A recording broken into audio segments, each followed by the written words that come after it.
그러면 이 권리 선정 기준일이 언제 발표가 될까? 언제 지정이 될까? 권리 선정 기준일이 발표가 되는데 예측이 안 돼요. 지금까지는 그랬어요. 각 지자체 이제 구청에서 이거를 또 바꿔준 거예요. 11개월 전 날짜로 권리 선정 기준을 잡아버린 거예요. 이 사람들은 이 주권을 못 받아. 얼마나 불합리해, 억울하고. 이게 서울시 공문인데, 네, 서울시 시보예요. 요거 같은 경우는 이제 25년 3월 27일 날 발표된 건데, 신속통합기획 권리 선정 기준일을 조정한다고 나온 거예요. 권리 선정 기준일, 아까 제가 말씀드린 것처럼 그 전에 착공 들어가서 건물을 다 지었는데 입주권을 안 주겠다. 억울한 일이 발생이 된 거예요. 그러니까 이분들이 이제 하도 이제 민원 제기하고 하니까 시에서 아 그래 그러면 너네들 억울한 애들 접수해봐. 어떤 상황인지 검토를 하고 이게 투기가 아닌 정상적인 건축 행위였다 하면 너네들 내가 구제해줄게 하는 거를 갖다가 이제 받아가지고 이게 처리가 된 거예요. 그래서 어떤 식으로 처리가 됐나 한번 봐볼게요. 21년 9월 23일 원래 이제 이게 권리선정 기준일이에요. 21년 9월 23일.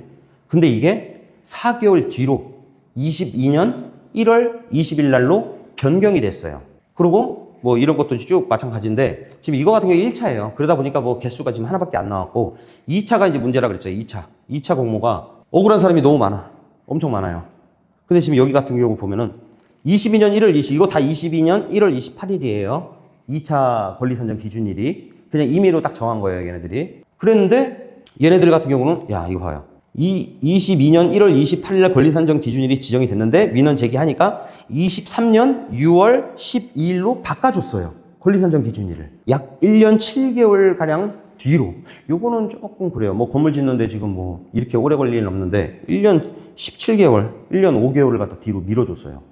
그래서 이 날짜는 도대체 뭔 날짜인가 한번 제가 봤더니 이 해당 필지들, 해당 번지수 각 지역마다 뭐 권리선정 기준일을 이 지역을 권리선정을 뭐 연장해주고 바꿔준 게 아니고 그 한 집 있죠? 집 하나 딱 지어놓은 그 집 하나만 권리선정 기준일이 이렇게 바뀐 거예요. 1월 28일에서 5월 19일로. 이것도 마찬가지로 이거 상도동 건인데 10세대 들어있는 빌라예요. 이 빌라의 준공일이에요. 이 날짜가. 각 그 빌라들 준공한 날짜를 권리선정 기준일로 맞춰준 거예요. 이거 참 희한한 거죠. 이게 웃긴 거죠, 이게. 그래서 얘네들만 권리선정 기준일이 너네들 건물 준공일을 가지고 권리선정 기준일로 그 날짜로 해준 거예요. 그러니까 이제 얘네들은 다 구제가 된 거예요. 이거는 사실상 이런 사람들한테, 억울한 사람들한테 뭐 이런 혜택을 줬으니까 뭐 상당히 좋은 건데 이게 정책적으로 저는 그래요. 법이 한번 정해졌으면은, 그거를 잘 유지를 해야 된다고 생각을 하는데 이렇게 민원이 발생된 것까지 민원이 발생된다 그러면은 그때서야 바꾸려고 하고 이건 아니라고. 그러니까 애초에 벌을 만들 때 조금 신경 써서 좀 만들었으면 좋겠다. 뭐 이런 취지로 이제 말씀을 드리는 거고. 그리고 요거 같은 경우는 뭐 이제 구제가 아니고 예를 들어서 이제 면적 증가예요. 요것도 이제 말씀을 드리자면은 신속통합기획 이제 독산동 거 같은 경우인데 81,663제곱미터에서 86,000, 그러니까 대략 한 5,000제곱미터 정도, 5,000제곱미터 정도 이제 확장이 된 거예요. 이게 확장이 왜 됐냐면은 이런 식이에요.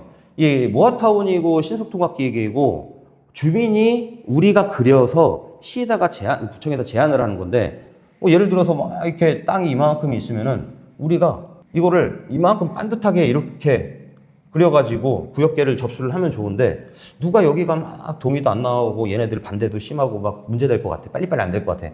그러니까 이렇게 쭉 가다가 한 이만큼씩 이렇게 빼고 가요. 이렇게 빼고 공모 제안을 했더니 얘네들이 이제 시에서 받아주고 후보지 선정이 되는 거예요. 근데 후보지 선정이 되고 나서 이제 구역계 지정을 이제 동의서 걷어갖고 구역계 지정을 해주려고 했더니 야 이거 땅 모양이 좀 이상하지 않냐? 여기 이만큼 더 다시 그려가지고 이 사람들 동의서 다시 걷어가지고 반듯하게 그려서 다시 와. 이제 시에서 이러고 있는 거예요. 근데 이것도 잘못됐다라는 거지. 애초에 이렇게 구역계 접수가 되면 구역 선정을 안 해줬어야죠. 왜 이랬다 저랬다 하냐 이거야 이것도. 애초에 그냥 선정할 때 야 이렇게 그리지 말고 다시 그려와. 다시 그려와서 접수하면 우리가 그때 받아줄게. 그러고 나서 후보지 선정을 이렇게 해줄게. 이렇게 가야 맞는 거 아닌가. 오늘은 계속 불만만 얘기하네. 아주 잘못된 것만. 그래서 이렇게 추가로 구역계 지정이 돼버리니까 이제 추가 구역으로 해가지고 권리 산정 기준일이 기존 구역은 12월 19일이고 추가 구역은 2년 뒤에 25년 2월 14일로 이렇게 구역마다 이제 같은 구역인데도 추가 구역은 이렇게 권리 산정 기준일이 달리 적용이 돼요. 그러니까 혹시라도 뭐 어떤 구역을 딱 갔는데 권리 산정 기준일이 어떤 사람은 23년도라고 하고 어떤 사람은 25년도래. 그러면 그거에 헷갈리지 마시라는 거지. 같은 구역 내에서도 그 추가된 구역을 이제 확인을 하셔가지고 여긴 추가 구역이라서 25년도고 여기는 원래 구역이라서 23년도구나 이렇게 잘 구분을 하실 줄 아셔야 돼요. 자, 오늘은 이렇게 간단히 권리 산정 기준일을 이제 말씀을 드렸는데 여기서 이제 추가적으로 말씀을 드릴 거는 제가 이게 권리 산정 기준일은 사고팔고의 문제가 아니라고 했잖아요. 그냥 애초부터 이 밥통 안에 입주권이라는 밥이 들어있는지 없는지 그 물건을 확인하는 이제 기준일이지 이 기준, 그 밥통에 그래서 이제 입주권이 들어있는 밥통을 사면은 이후에 사도 밥통에 들어있는 밥은 그대로 인수인기가 되는 거예요. 그러니까 사고팔고의 이 기준일이 사고팔고의 문제는 아닌데 단 그 3080 공공주도 3080 플러스 요 사업은 이거랑 좀 개념이 완전 달라요.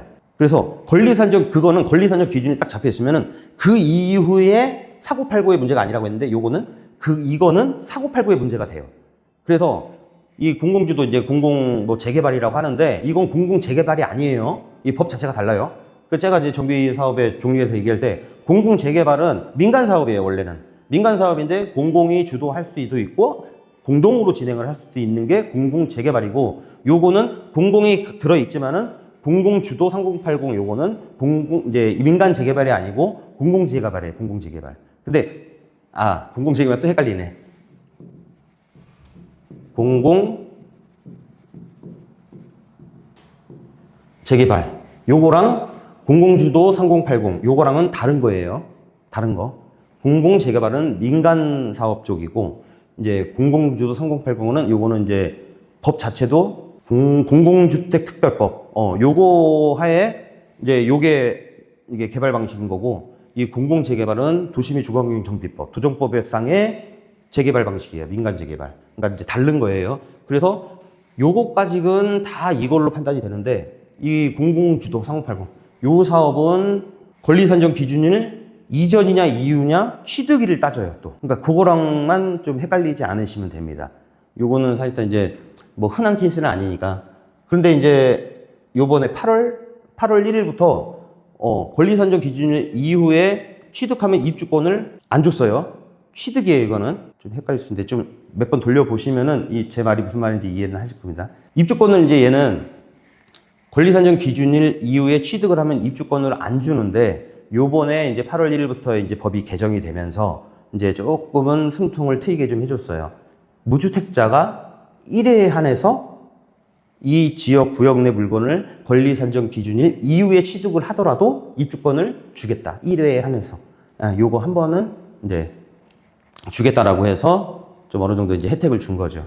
그래서 지금까지는 사실상 뭐 이 공공주도 3080 요 하는 구역은 뭐 보지 마시라고 했는데 이 이후에는 뭐 자기 조건이 무주택이고 한다 그러면은 한번 봐서 투자를 해도 좀 좋을 수도 있다.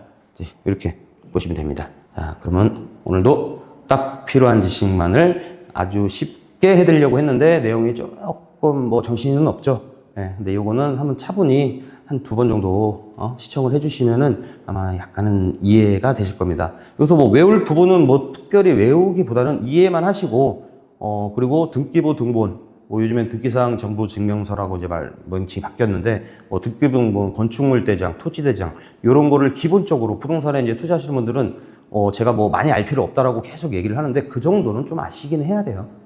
그런 걸 좀 볼 수 있는 공부도 조금은 더 하시고 그런 게 보시는데도 정말 난 모르겠다 그러면 이쪽으로 저희한테 전화 주시면 됩니다. 전화 주시면은 그런 것도 좀 공부도 좀 시켜드리고 할 테니까 이제 이런 거 잘 습득하시고 앞으로도 안전한 투자, 성공 투자 하시기 바랍니다. 시청해 주셔서 감사합니다.